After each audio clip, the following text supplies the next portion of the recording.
प्रश्न आना जाना जल्दी नहीं, प्रश्न उसके पीछे वो क्या है। पीड़ा होती कभी भगवान को छोड़ते समय, हे भगवान अब छोड़ करके मुझे वही कारागृह में जाना पड़ रहा है, वही घर गृहस्थी की जंजाल में उलझना पड़ रहा है। हाँ, नहीं होता ना। ऐसा नहीं सोचा क्यों नहीं सोचा? ये भाव तो तब आएंगे जब प्रभु से इतनी, अच्छा जैसा आपका कोई प्रिय जब बिछुड़ता है, हाँ, जब आपकी बेटी की विदा होती है, कितने माँ की आंखों में आंसू आते हैं? बेटी की जब विदा होती है, अच्छा बेटा आपका छोड़ करके जा रहा हो, आपको विदेश जा रहा है पढ़ने के लिए, हाँ, कितने लोगों को दुख होता है? माँ को क्यों दुख होता है? क्यों दुख होता है? हाँ, आत्मी था ना, प्रिय था ना। तो जब प्रिय का वियोग होता है तो व्यक्ति को दुख होता है। अभी प्रभु से दूर जाते समय दुख नहीं हो रहा है, मतलब प्रभु अपने प्रिय नहीं है। सीधा सा गणित है, सीधा सा लॉजिक है। प्रभु से वो जुड़ाव है ही नहीं कि प्रभु को छोड़ करके, हे प्रभु अब मुझे 24 घंटे के लिए 12 घंटे के लिए वापस घर जाना पड़ रहा है, कैसा हूँ मैं, आपको छोड़ करके जा रहा हूँ। होना तो ये था कि बस आप ही के साथ जीवन भर रहूं। हाँ, प्रभु आप ही के साथ जीवन भर रहूं, आपको छोड़ करके कभी नहीं जाना पड़े। जाना पड़ेगा उसी, क्योंकि संसारी है, वो गृहस्थ है, उसको अपनी सारी रिस्पॉन्सिबिलिटी फुलफिल करना है, सब कुछ अपने कर्तव्य का पालन करना है, जाना पड़ेगा उसको निश्चित, इसमें कोई संदेह नहीं है। व्यापार करना है, ऑफिस जाना है, बच्चों को पालना है, सारे कर्तव्य का पालन करना। लेकिन जाते समय ये भाव पैदा हो, हे प्रभु अब मुझे जाना पड़ रहा है। आप तो जब घर जाते हो ना बड़े अच्छे खुश होकर के जाते हो, हाँ, और हम खुश होकर के जा रहे हैं तो समझना प्रभु से वो लगन, वो आत्मीयता लगी नहीं। हाँ, क्या बोले डॉक्टर साहब? बोले प्रभु से तो भले अभी नहीं हो पाई है, पर आपसे वो लगन जरूर हो गई है सब लोग। अरे सब कहने की बातें रहती है, कुछ सब कहने की बातें अलग होती है, दिल से पूछा जाए, कुछ कहना पड़ता है सामने, है ना, सारे लोगों से दिल से पूछा जाए, अंदर की बातें कुछ अलग ही होती है। लेकिन अंदर वो पीड़ा का भाव आना चाहिए, हमारा कहने का उद्देश्य, हमारा कहने का मतलब ये है। तो सौधर्म इसी कारण वो 1000 नेत्र बना लेता है कि तृप्ति नहीं हो पाता भगवान की सुंदरता को देखकर, उनके गुणों को देख करके। वो सोचता है 2 आंखें कम पड़ेगी, इस कारण मैं 1000 नेत्र बना लेता हूँ। तो बस ऐसे भाव हमारे भीतर आए तो भले ही हमारे शरीर में 2 नेत्र हैं, लेकिन हम भी वैसा ही पुण्य कमा सकते हैं जैसे सौधर्म कमा सकता है। क्योंकि 2 हो चाहे 1000 हो, बाहर में कोई अंतर नहीं आएगा। प्रभु भी वैसे ही दिखेंगे, 1000 से भी वैसे ही दिखेंगे, 2 से भी वैसे ही दिखेंगे, कोई परिवर्तन नहीं आएगा।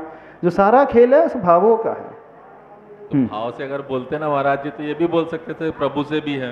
हाँ, अगर सिर्फ झूठ ही बोलना होता, हाँ, भाव से नहीं बोल रहे थे, अंतरात्मा से नहीं बोल रहे होते, तो बोल सकते थे प्रभु से भी है, उतना ही लगाओ जितना आपसे, पर ऐसा तो नहीं बोला। चलो, तो सौधर्मेंद्र की भक्ति को देख करके भक्ति करना सीखें। ऐसी भक्ति भीतर उतर करके आए, ऐसी पीड़ा उतर करके। भक्ति में पीड़ा होती है, दुख होता है, भक्ति में उत्साह भी होता है, आनंद भी होता है, और भक्ति में दुख भी होता है। किस बात का दुख है? कि मैं पूरा नहीं कर पा रहा हूँ, मेरी कितनी कमियाँ हैं, मैं सब कुछ वैसा नहीं कर पा रहा हूँ जैसा होना चाहिए, तो उसका उसे खेद रहता है, दुख होता है। उसकी तृप्ति नहीं हो पाती तो उसका खेद होता है। उस तृप्ति को फुलफिल करने के लिए वो सारे पुरुषार्थ करता है। तो संसारी व्यक्ति की यह गति है कि अन्य क्षेत्र में, संसार के क्षेत्र में वो इतने पीड़ा को उत्पन्न करने वाला होता है। जब बच्चों से मोह होता है तो उसके वियोग में आपके आंसू आ जाते हैं, बेटी का वियोग होता है तो आंसू आ जाते हैं। भगवान के वियोग में आंसू आए कभी? कितनों को आंसू आए? कोरोना काल में आंसू आ रहे थे, वो तो भगवान के वियोग में नहीं आ रहे थे, वो घर की मुसीबत के कारण आंसू आ रहे थे।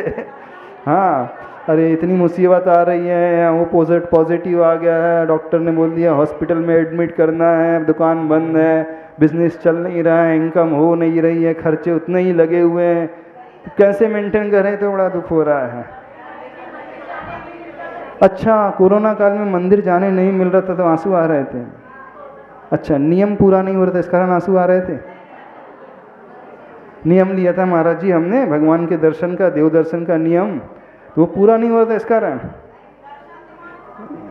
हाँ, यानी वह पीड़ा वाले आंसू जो हमारा आत्मीय है वो हमें मिल नहीं पा रहा है। नियम के लिए आंसू नहीं, नियम की पूर्ति नहीं हो पा रही इस कारण आंसू नहीं बहाना, वो आत्मीय प्रभु नहीं मिल पा रहे हैं। बस यदि ऐसी आत्मीयता प्रभु से जाग जाए तो भक्ति कहलाती है, सौधर्मेंद्र जैसी भक्ति। और इसी भक्ति के फलस्वरूप सौधर्मेंद्र जो है एक भवावतारी होता है, इस बात को मानकर चलना। भले ही वो देव है, असंयमी है, लेकिन असंयमी होते हुए भी उसका इतना गहरा राग होता है आदिनाथ भगवान से, तीर्थंकर प्रभु से, कि वह छोड़ना ही नहीं चाहता है। जो उसे सुविधाएं मिली उसका वो भरपूर प्रयोग करना चाहता है और करता है, इसीलिए करता है। इस कारण सौधर्मेंद्र इतना प्रसिद्ध है।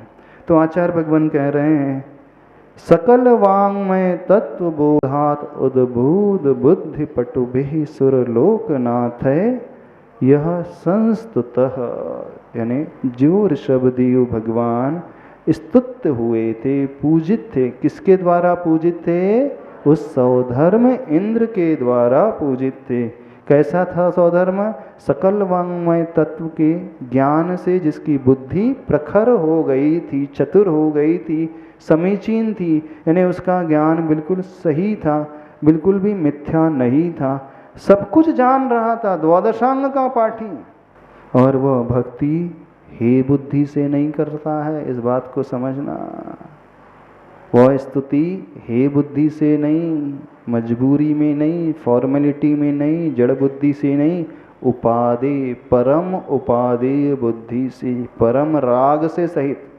और जो लोग ये बोलते हैं कि भगवान की स्तुति, भगवान की बुद्धि भक्ति जो है हे बुद्धि से करना चाहिए, कई निश्चयी लोग बोलते हुए मिल जाएंगे जब पूजा करते हैं तो बोले जड़ बुद्धि से पूजा करना, हे बुद्धि से पूजा किया करो। बोले यदि उपादेय बुद्धि से करोगे, राग बुद्धि से करोगे तो उससे पुण्य का आश्रय हो जाएगा, और पुण्य आश्रय सो कर्म है, कर्म सो संसार में भटकाने वाला है। फिर चाहे वो पाप कर्म हो चाहे पुण्य कर्म हो, कर्म की श्रेणी में तो दोनों बराबर हैं। इस कारण पूजा कैसे करो, भक्ति कैसे करो? हे बुद्धि से। तो उनकी बुद्धि अभी जड़ बुद्धि है जो ऐसा कहते हैं, उन्होंने अभी सही भक्ति को समझा ही नहीं है, सही गुणानुवाद को समझा ही नहीं है। भक्ति है नहीं, परम उपादेय बुद्धि से होती है, और परम उपादेय बुद्धि से जो पुण्य आश्रय होगा वह पुण्य संसारी व्यक्ति के लिए संसार में भटकाने का कारण वाला नहीं होता है, बल्कि परंपरा से निर्वाण कराने वाला होता है। तो कभी भी भक्ति में है नहीं उपादेय बुद्धि। उपादेय बुद्धि मतलब राग वाली बुद्धि। जैसे माँ का बेटे के प्रति राग होता है कि नहीं होता है, तो उपादेय बुद्धि वो से चाहती है, इसके बगैर रह नहीं सकती है। तो प्रभु के बिना हम रह ना पाए, वह राग उत्पन्न होना चाहिए। इसीलिए सौधर्मेंद्र हजार नेत्र बनाता है। और वो कौन है सौधर्मेंद्र? छायिक सम्यक दृष्टि, ध्यान से सुनना, जिसके सम्यक दर्शन में कभी कोई दोष नहीं लगता है, कोई चलम लगाड़ दोष नहीं, कभी डामाडोल होता नहीं है। और ऐसा छायक सम्यक दृष्टि सौधर्मेंद्र इस प्रकार से उपादेय बुद्धि से भगवान की भक्ति कर रहा है, स्तुति कर रहा है, हजार नेत्र बना करके कर रहा है। तो आज वर्तमान में तथाकथित सो कॉल्ड सम्यक दृष्टि जीव, सो कॉल्ड क्या कहलाता है? जो होते तो नहीं है लेकिन भ्रम पालते कि हम सम्यक दृष्टि है। तथाकथित सम्यक दृष्टि क्या ऐसा कहते हुए पाए जाते हैं कि हे बुद्धि से भगवान की पूजा भक्ति स्तुति किया करो। तो उन्होंने न तो आगम को समझा है, न भक्ति को समझा है, और उल्टा अर्थ ग्रहण कर लिया है। जो निश्चय की परिभाषा, समय सार की परिभाषा उन्होंने प्रथमानुयोग ग्रंथों में लगा ली है। ये ही सबसे बड़ा अपराध उनका हो गया है। यानी जो ऊंची क्लास का गणित था उन्होंने पहली क्लास में पढ़ लिया और यहाँ लगाने लगा। समझ रहे हो कि नहीं समझ रहे हो? तो भगवान की भक्ति राग से होती है, परम राग से, विशुद्धि से सहित, प्रभु के प्रति आत्मीयता, अतृप्ति का भाव, वो लगन का भाव, वो रुचि का भाव। इसी कारण सौधर्मिंद्र 1000 नेत्रों को बनाता है, ऐसे नहीं बना लेता। तो वो इतना डूब जाता, इतना डूब जाता, ये भूल जाता है कि मैं तो सौधर्म इंद्र हूं। मैं हमेशा अपनी सभा में इतनी सारी देवांगनाओं के नृत्य देखता हूं, लेकिन मैं सबके सामने नृत्य करने लगा। ये क्या सोचेंगे, उसके मन में ये ख्याल नहीं आया, बिल्कुल ये विचार नहीं आया। वो तो सबको भूल गया, बस उसे तो भगवान नजर आ रहे थे, आदिनाथ प्रभु नजर आ रहे थे, और कोई भी नजर नहीं आ रहे थे। समझ में आया? आगे बढ़ते हैं। तो कैसे भक्ति करोगे? आदिनाथ भगवान की सौधर्मेंद्र की भांति 1000 नेत्र बना करके। दूसरे कार्यों में 1000 नेत्र नहीं बनाना, हाँ, संसार के कार्यों में, अवगुणों में, पाप में तो आप 1000 नेत्र बना लेते हो, दिन रात वही सोचते रहते हो। लेकिन भक्ति में, पूजा में, धर्म में तो जो मिला है उसको भी बंद कर लेते हो ना। कोई कह रहे थे ना, दोनों आंखों से भी नहीं देखते हैं। दोनों आंखों से भी नहीं देखते, फिर कितनी आंख क्या देखते हो? तो कितनी आंखों से देखते हो कि नहीं देखते हो? तो कहाँ देखते हो बताओ? माइक से बोलो, आवाज नहीं आ रही। यानी जिसे 2 आंखें मिली है वो उसका भी प्रयोग नहीं कर रहा है।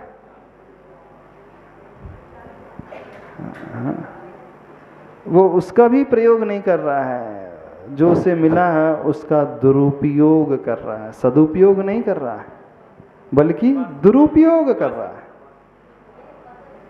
महाराज जी, मंदिर जाना है, भगवान जी के दर्शन करना है, हाँ। उसमें भी कई विकल्प मन में चलते रहते। बस हाँ। बस अपन गए हैं तो अपन को 1 घंटे मंदिर में देना है, अपन वो करके बस मंदिर में रोज आ जाते। हाँ। अपन ने कभी ध्यान ही नहीं दिया कि अपन देख रहे हैं सामने तो भगवान के गुण क्या है, उसके बाद भी अपना ध्यान नहीं जाता। वही तो हम बोले, ध्यान नहीं जाता तो जाता कहाँ है? महाराज जी, हम लोग इतने हाँ। विकल्प में उलझे हुए हैं कि अच्छा, इतने उलझे हुए हैं, घर गृहस्थी में लगे हैं कि भगवान के पास जाकर के भी वो ही नजर आ रहा है। वही आता महाराज जी बस। हाँ, फॉर्मेलिटी तो पूरी हो रही है। महाराज जी नहीं गए तो मंदिर नहीं गए, वो बेचैनी होती कि मंदिर नहीं जा पाए, जाना है जाना है। हाँ। और वहाँ जाने के बाद लगता है अब पूरा हो गया काम। हाँ, पूरा हो गया, नियम पूरा हो गया। सब नियम पूरा करने के लिए जाते हैं, हमें पता है। हाँ, नियम लिया हमने, रोज देव दर्शन का नियम है तो हो गया, हमारा काम हो गया। वही होता महाराज जी, अनादिकाल से वही होता आ रहा है। हाँ, अनादिकाल से यही होते आ रहा है। चलो अच्छा, पकड़ में तो आ गई बात, बहुत अच्छी बात है। जिसको पकड़ में आ गई तो बहुत बड़ी बात है। हाँ, तो ऐसा नहीं करना है, हम ये कह रहे हैं। इस बात को समझो थोड़ा सा। ये बात पकड़ में आ गई तो बहुत बड़ी बात पकड़ में आ गई। सबसे बड़ी कमजोरी है हमारी कि हम प्रभु के पास भी जाकर के भी कुछ नहीं करते हैं। हाँ, नमस्ते महाराज श्री। महाराज श्री, जैसे सौधर्मेंद्र एक भाव अवतारी होता है, तो 24 तीर्थंकर के टाइम पे एक ही सौधर्मेंद्र होता कि अलग अलग? सौधर्मेंद्र तो एक ही पोस्ट है, लेकिन वो विक्रिया से इतने शरीर बना सकता है। और 24 तीर्थंकर एक साथ नहीं होते हैं, अलग अलग काल में होते हैं, पर एक ही टाइम में हो भी सकते हैं। 5 विदे हैं, 5 भरत क्षेत्र हैं, 5 ऐरावत हैं, 170 कर्म भूमियाँ हैं, तो 170 तीर्थंकर भी एक ही काल में हो सकते हैं। तो वो इतने रूप बना करके जा सकता है, उनके कल्याणक मनाने के लिए, गर्भ कल्याणक, जन्म कल्याणक आदि मनाने के लिए जा सकता है। चलो, तो ऐसा जो है जिसकी बुद्धि इतनी है, अब देखना कैसे वो भक्ति कर रहा है। स्तोत्रैर, क्या लिखा है? स्तोत्रैर जो है बहुवचन में है, यानी बहुत सारे स्तोत्रों के द्वारा वो भक्ति कर रहा है। एक वचन में प्रयोग नहीं किया है, बहुवचन में है। ने एक स्तोत्र नहीं, एक पंक्ति नहीं, एक लाइन नहीं, स्तोत्रों के द्वारा वो कर रहा है। यानी जब प्रति नहीं होती है तो लगता है एक पूजा और कर लो, अभी मन नहीं भरा है, दूसरी पूजा और कर लो, मन नहीं भरा है, एक जाप और ले लो, अभी तृप्ति नहीं हो रही है। वैसा किसी के साथ नहीं होता है, होता किसी के साथ नहीं होता है। होता क्या है, यदि असिद्ध चक्र महामंडल विधान करें, अरे आज तो 500 कितने अर्घ है, कितने अर्घ है, 512 है, और कल तो 1024, हे भगवान कैसे होंगे। हाँ, जिस दिन 1024 अर्घ होते उस दिन कैसा लगता है, कैसे निपटाते हो सिद्ध भगवान को। हाँ, कैसे निपटाते सिद्ध भगवान को। हाँ, स्वाहा स्वाहा स्वाहा स्वाहा स्वाहा स्वाहा हो गया, हाँ पूरा हो गया, आज विधान पूरा है, सिद्ध चक्र विधान पूरा, 1024 अर्घ चढ़ा लिए, बहुत बड़ा काम हो गया। ऐसी होता है ना, ऐसी होता है कि नहीं होता। यानी जिस दिन ज़्यादा अर्घ हो उस दिन ज़्यादा टेंशन हो जाता है लोगों को। जितने विधान में बैठने वाले इंद्र इंद्राणी है ना, उनको और टेंशन, अरे आज इतने सारे अर्घ हैं, इतना समय देना पड़ेगा, अब कैसे होगा। और यहाँ पे क्या कहा जा रहा है आचार्य भगवान, स्तोत्र, एक स्तोत्र के द्वारा नहीं, एक अर्घ के द्वारा नहीं, एक पूजन के द्वारा नहीं, क्योंकि इसकी तृप्ति ही नहीं हो रही। बोले एक पूजा से क्या होगा, मेरी तो तृप्ति नहीं हो रही, एक श्लोक पढ़ने से क्या होगा। तो वो इतना पढ़ता है, इतना सारे स्तोत्र पढ़ता है, इतनी सारी स्तुति पढ़ता है। यदि आपको समझना हो तो आदि पुराण ग्रंथ पढ़ना, पूज्यवर आचार्य जिनसिंह स्वामी महाराज जी ने वर्णन किया है। वो आनंद नृत्य करता है, इतने अच्छे शब्दों में, 1008 शब्दों में सहस्त्रनाम के माध्यम से प्रभु की स्तुति करने वाला होता है। ऐसा वो भक्ति करता है, क्योंकि इसकी तृप्ति ही नहीं होती। बोले थोड़े बहुत में काम नहीं चलेगा। जब आप घर में रिसेप्शन रखते हैं शादी में, तो 2-4 आइटम से तृप्ति नहीं होती है आपकी, है ना। जबकि 50-100 आइटम ना हो तब तक मन नहीं भरता, ऐसी है ना। और भक्ति में अरे 1024 किसने लिखा सिद्ध चक्र विधान, पता नहीं, ऐसा भी लिखना चाहिए उनको। इतने सारे अर्घ, आखिर कैपेसिटी तो समझना चाहिए। हमारे पास इतने सारे काम होते हैं, थक जाते हैं, ऐसा होता है वैसा होता है, होता है ना, ऐसा नहीं होता है। हम भी मानते हैं व्यक्ति की शारीरिक क्षमता होती, थक जाएगा, भले ही शरीर से वो थक जाए लेकिन मन से न थके, यह कहा जा रहा है। क्योंकि शरीर की क्षमता होती है, लेकिन मन से थकना यानी हमारी अभी कमी है, ये हम कह रहे हैं। मन में तो उत्साह होना चाहिए। आज मेरे कैसे शुभ कर्म का उदय आया है, 1000 अर्घ चढ़ा करके मैं भक्ति कर रहा हूँ। आज मेरे कितने पुण्य कर्म का उदय है कि इतने सारे स्तोत्र से मैं भक्ति कर रहा हूँ, इतनी सारी पूजा कर रहा हूँ, इतने सारे अर्घ चढ़ा रहा हूँ। लेकिन हमने जितनों को देखा सब कोसते ही हैं। लास्ट दिन तो सिद्ध चक्र विधान के दिन, अरे यार बहुत टाइम हो गया है। पंडित जी से बोलते, ब्रह्मचारी से, जल्दी जल्दी कराना है, आज तो स्पीड से हो जाना चाहिए, इतना 10:30 का टाइम है, 10:30 पे पूरे 1000 अर्घ हो जाना चाहिए। अब वो क्या करे बेचारा, प्रतिष्ठाचार, वो तो समाज से बंधा है, तो वो भी स्पीड से भगाना शुरू कर देता है। वो भी रुकने का नाम ही नहीं लेते प्रतिष्ठाचार भैया जी भी। क्यों? क्योंकि उनकी मजबूरी है। समाज वालों ने ऐसा कह के रखा है कि भैया देखो हमारे पास टाइम इतना ही है। जिस दिन विधान शुरू हुआ था आपने कहा था कि 10:30 पे छोड़ेंगे, तो आज देखना ज़्यादा टाइम नहीं होना चाहिए, हमारे पास और भी काम है। ऐसी होता है कि गलत तो नहीं कह रहे? होता तो ऐसी है ना। इसका क्या अर्थ है? जिस दिन मंदिर में देरी हो जाए उस दिन खुशी होती है कि दिमाग खराब होता है? सही सही बताना। जिस दिन मंदिर में देरी हो जाए किसी कारणवश, उस दिन खुशी होती है कि दिमाग खराब होता है? आकुलता व्याकुलता बढ़ती है कि बड़ी प्रसन्नता बढ़ती है? आकुलता बढ़ने लगती है ना। हाँ, आकुलता, इसका मतलब कमी है। ज़्यादा पैसा हो आ जाए तो दिमाग खराब होता, आकुलता व्याकुलता बढ़ने लगती क्या? क्यों? अरे भगवान कैसे कर्म का उदय आया, जो कमाई साल भर में होना था वो 1 महीने में हो गई। कैसे पाप कर्म का, अशुभ कर्म का उदय आया, क्या कैसे संभालूंगा मैं? होता है कभी ऐसा? नहीं होता। क्यों नहीं होता? क्यों नहीं होता ऐसा? हाँ, उससे लगन है, अंतरंग से रुचि है, वो तृप्ति नहीं हो पाती है। बस सौधर्मेंद्र के साथ ऐसा ही होता है। तो समझ लेना, अपने आप को पकड़ लेना। हमें मंदिर में देरी होने पर आकुलता हो रही है कि प्रसन्नता हो रही है, तो आपको समझ में आ जाएगा हम किस प्रकार के हैं। किसी और से पूछने की आवश्यकता नहीं पड़ेगी, सबको समझ में आ जाएगा। अब आप कहोगे कि महाराज जी टाइम उतना ही है, बहुत सारे काम हैं, घर के हैं, बच्चों को भी स्कूल भेजना है, भोजन बनाना है, हमारी सारी जिम्मेदारी वो भी तो देखें ना। वो भी हम समझते हैं, लेकिन मन में तो वो भाव नहीं आना चाहिए। एक टाइम मैनेजमेंट होना चाहिए, बात ठीक है, उसी के अकॉर्डिंग होना चाहिए, ये भी बात ठीक है, लेकिन मन में यह आकुलता का भाव नहीं आना चाहिए। जब तक है तो अच्छे से प्रसन्नता से करेंगे, क्या बात है।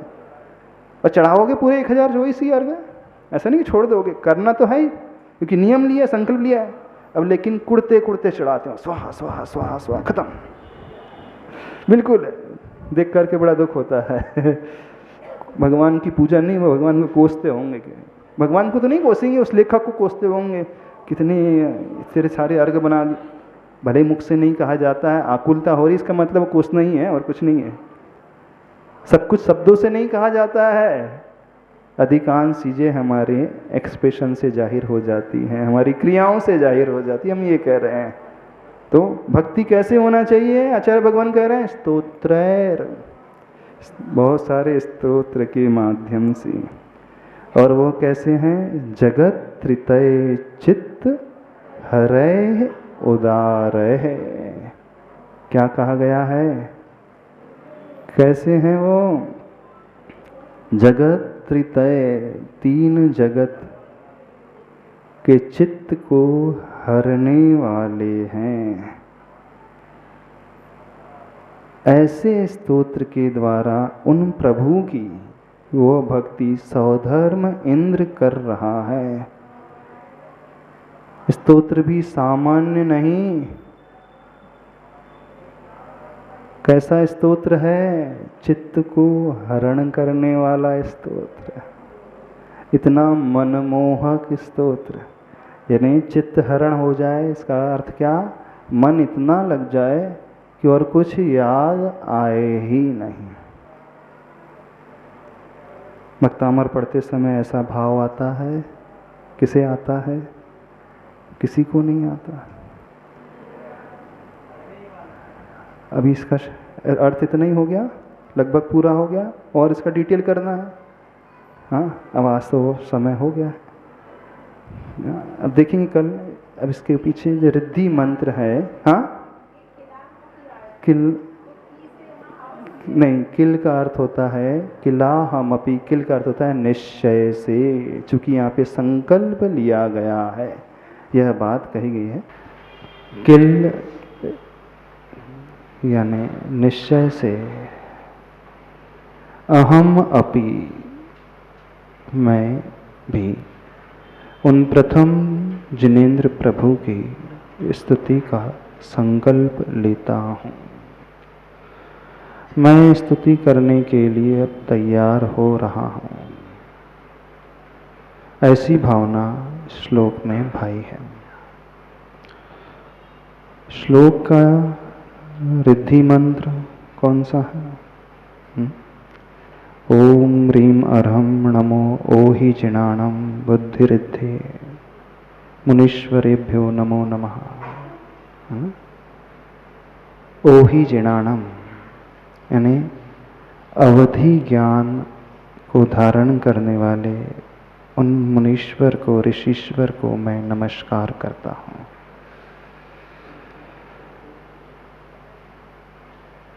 उन साधु परमेष्ठी को याद कर रहा हूँ जिन्हें अवधि ज्ञान रूपी रिद्धि प्रकट हो चुकी है। ज्ञान के विकास के लिए यह श्लोक संकल्प रूपी श्लोक। गणधर वैलय में 24 सूत्र आते हैं रिद्धिधारी मुनियों के। नमो जिनाणम, नमो ओहि जिनाणम, यानी अवधि ज्ञान रिद्धि से संपन्न किसे नमस्कार किया जा रहा है, ओहि जिनाणम, अवधि ज्ञानधारी जिन प्रभु को नमस्कार किया जा रहा है। मात्र अवधि ज्ञानधारी मुनि महाराज को नहीं, क्योंकि तीर्थंकर भगवान दीक्षा लेते ही केवल ज्ञान को छोड़कर के 63 रिद्धियों के स्वामी हो जाते हैं। और केवल ज्ञान जब प्राप्त हो जाता है तो वह समस्त ज्ञानावरणीय कर्म के क्षय से प्राप्त होने वाला अनंतता को जो लिए हुए होता है वह केवल ज्ञान। अवधि ज्ञान भी सामान्य रिद्धि नहीं, विशेष रिद्धि मानी जाती है। अब दूसरे नंबर के श्लोक को जब हम पढ़ेंगे, इस श्लोक को आत्मसात कैसे करेंगे? हमें आत्मसात भी करना है ना, थोड़ा सा ध्यान भी लगाना है, क्योंकि श्लोक पढ़ना अकेले नहीं है, हृदय का भी विषय बनाना है। भक्तामर स्तोत्र में क्लीम बीजाक्षर का उपयोग होता है। कौन सा बीजाक्षर? क्लीम बीजाक्षर। इस श्लोक के पढ़ते ही संकल्प लिया जा रहा है। आचार्य प्रभु संकल्प ग्रहण कर रहे हैं स्तुति का। चूंकि हम भी इसकी शुरुआत कर रहे हैं स्तोत्र की, स्तुति की, तो हमें भी थोड़ा सा अब किसका ध्यान करना है? चलो आज आपको क्लीम बीजाक्षर का ध्यान करना सिखाते हैं। क्लीम बीजाक्षर को पूरी आत्मा के प्रदेश में समाहित करना है। ये ऐसा बीजाक्षर है कल्याण को देने वाला। इस बीजाक्षर के माध्यम से शक्तिवर्धक बीजाक्षर है, कल्याण और शक्ति को प्रदान कराने वाला। तो उन आदि प्रभु को याद करते हुए अपने पूरे शरीर के प्रदेशों में, शरीर में जहां हमारी आत्मा फैली हुई है, उस क्लीम बीजाक्षर को बैठाएं। अब कैसे बैठाना है आपको करके बताते हैं 5 मिनट के लिए। थोड़ा सा मानस पटल पर उन आदिनाथ प्रभु की छवि को लेकर के आए हैं। उन भगवान की प्रतिमा को ला सकते हैं, अथवा क्षमता हो समोसरण में स्थित प्रभु को अपने मानस का विषय बना सकते हैं।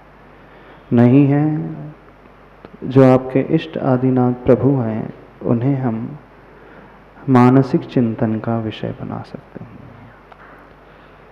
अब वह बीजाक्षर प्रभु के श्रीमुख से निकल कर के हमें अपने भीतर प्रवेश कराना है। क्लीम बीजाक्षर, जैसे प्रभु की दिव्य ध्वनि समोसरण में खिरती है, वह तो ओंकार में है, लेकिन यह भावना भाना है कि वह क्लीम बीजाक्षर निकल कर के आ रहा है और हमारे, देखो पहले इधर देख लो, हमें देख लो, इस ज्ञान केंद्र से प्रविष्ट होकर के पूरे शरीर में फैलता हुआ जा रहा है। सफेद वर्ण में देखना है, जैसे पूनम का चंद्रमा होता है चमकता हुआ, शीतलता फैलाता हुआ, वैसे ही चमकते हुए वर्ण में क्लीम बीजाक्षर को आधा क है, ल है, ई है और म अनुस्वार है। तो यह क्लीम बीजाक्षर शक्ति को तो पूरे आत्मसात करना, यहाँ से प्रवेश कराते हुए हृदय में। शरीर में 5 केंद्र है, ये ज्ञान केंद्र है, ये दर्शन केंद्र है, ये विशुद्धि केंद्र है, ये आनंद केंद्र और ये शक्ति केंद्र है। नाभि हमारी शक्ति केंद्र है, हृदय हमारा आनंद केंद्र है, कंठ हमारा विशुद्धि केंद्र है, आज्ञा चक्र जहाँ होता है माथे के बीचों बीच ज्ञान केंद्र है, और ब्रह्मरंध्र सिर का सबसे ऊपरी भाग यह दर्शन केंद्र माना जाता है। आंखें बंद करें, गहरी सांस लें नाभि तक।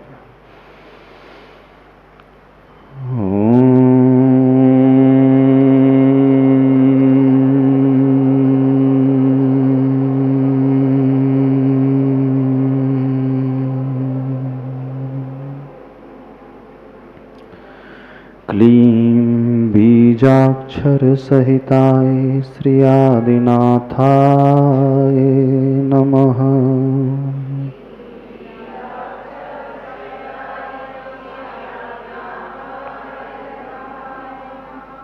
आंखें बंद करते हुए उन आदिनाथ भगवान की छवि को देखें। जिनके श्रीमुख से निकलते हुए इस क्लीम बीजाक्षर को सफ़ेद वर्ण में देखना है और अपने ज्ञान केंद्र से भीतर प्रवेश कराना है।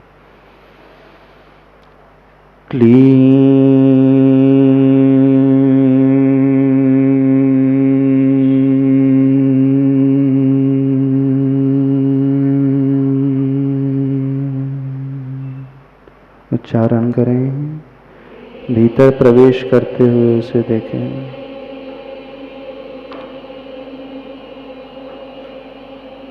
ज्ञान केंद्र में स्थापित हो रहा है और ज्ञान केंद्र में प्रवेश के पश्चात धीरे धीरे कंठ तक उतर रहा है, हृदय तक आ रहा है। उसकी आभा पूरे शरीर में फैलते जा रही है।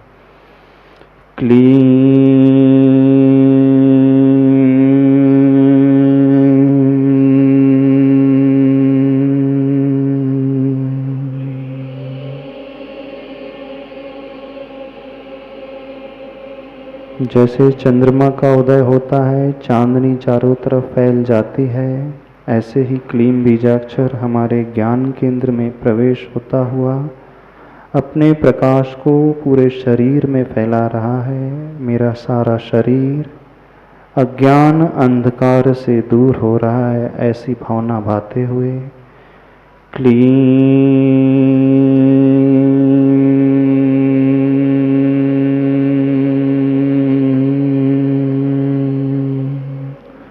इस पूरी ऊर्जा को अपने शरीर प्रमाण फैलते हुए देखें, महसूस करें। मेरे भीतर से सारी नेगेटिव ऊर्जा बाहर निष्कासित हो रही है, क्योंकि मैं उन आदि प्रभु की उस ऊर्जा से अपने आप को भर रहा हूँ। माथे के बीचों बीच क्लीम बीजाक्षर लिखा हुआ देखें, प्रभु के श्री मुख से निकलता हुआ अपने भीतर स्थापित होते हुए।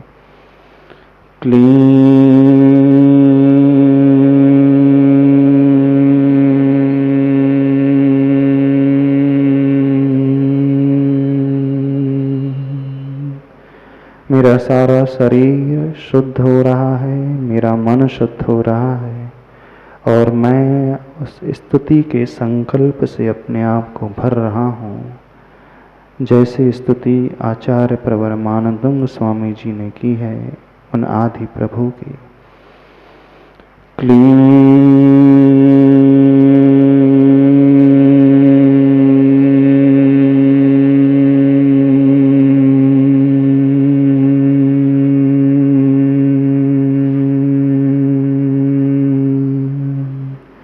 जहाँ जहाँ रक्त का प्रवाह हो रहा है पूरे शरीर में, उस रक्त के साथ इस ऊर्जा के प्रवाह को मैं महसूस कर रहा हूँ। मेरी सारी टॉक्सिक मटेरियल्स, फॉरेन बॉडीज इस शरीर से बाहर निकल रहे हैं। मेरा शरीर शुद्ध हो रहा है, मेरा मन शुद्ध हो रहा है, मेरी आत्मा शुद्ध हो रही है। मैं अपने आप को उस ज्ञान के भाव से भर रहा हूँ जो मेरी शक्ति को बढ़ाने वाला है, मेरे मोह को नष्ट करने वाला है। माथे के बीचों बीच सफ़ेद रंग में लिखे हुए उसके प्रकाश को फैलते हुए देखें।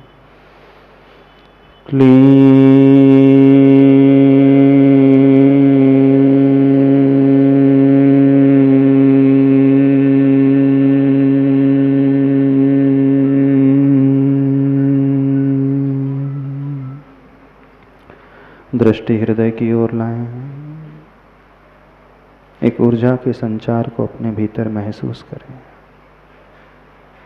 इसी संकल्प से अब मैं अपनी यात्रा आगे की ओर कर रहा हूँ, उन प्रभु की स्तुति के लिए अपने आप को तैयार कर रहा हूँ। आंखें खोलें। क्या महसूस हो रहा है? ये बीजाक्षर सामान्य बीजाक्षर नहीं है, अभी तो बहुत ब्रीफ में शॉर्ट में किया है, लेकिन हमारा पूरा शरीर जो है ऊर्जा से भर उठता है। हमारे मन में रहने वाले जो इधर उधर के थॉट्स हैं, विचार हैं, वो दूर होने लगते हैं। हमारी संकल्प शक्ति इसके माध्यम से मजबूत होने लगती है और यही संकल्प शक्ति हमें अपने परिणामों को विशुद्ध बनाने में और अंदर से मजबूत करने में सहायक सिद्ध होगी। जैसे पूज्यवर आचार्य भगवान संकल्प ग्रहण कर रहे हैं, किल स्तोष्ये, निश्चय से अब मैं स्तुति करने की शुरुआत करूँगा, करने जा रहा हूँ। अगला श्लोक लिख लें, तीसरे नंबर का श्लोक। अब ज़्यादा हम ध्यान नहीं कराएंगे, नहीं तो ध्यान में फिर 1 घंटा चला जाएगा। वो ध्यान अलग विषय है, शॉर्ट में थोड़ा सा बता दिया। यदि ध्यान कराना तो फिर कभी बताएंगे पूरे शरीर को कैसे उसे समाहित किया जाता है। अब तीसरा श्लोक प्रारंभ हो रहा है। इसमें जो विषय आ रहा है बड़े ही गजब का विषय आ रहा है। आचार्य प्रवर मानतुंग स्वामी महान ज्ञानी हैं। उनका ज्ञान तीव्र कोटि का है। इस पंचम काल में जब वे थे, उस 7वीं शताब्दी के लगभग, उस समय उन जैसा ज्ञानी कोई नहीं था। इतना ज्ञान होते हुए भी वे अपने आप को एकदम लघु बना रहे हैं, और इस श्लोक में उस लघुता का वह प्रदर्शन कर रहे हैं। स्तुति का एक नियम है, जिसकी हम स्तुति करने जा रहे हैं उसे हम बहुत महान माने, बहुत बड़ा माने, और वह सामने वाला बड़ा तब नजर आएगा जब हम स्वयं अपने आप को लघु स्वीकारेंगे। यदि हम अपने आप को कुछ मान करके चलेंगे, यह मान करके चलेंगे कि मुझे बहुत कुछ आता है, मेरा ज्ञान अन्यों की अपेक्षा बहुत है, मुझे बहुत याद हो जाता है जल्दी, मुझे बहुत जल्दी समझ में आ जाता है विषय, पकड़ाई आ जाता है, मैं भूलता नहीं हूँ। अन्य लोग तो भूल जाते हैं, 2-4 दिन पाठ न करें तो वह याद न रह पाएगा उन्हें, लेकिन मेरी बुद्धि तो इतनी है कि एक ही बार में मैं ग्रास्प कर लेता हूँ और बहुत जल्दी कंठस्थ भी कर लेता हूँ।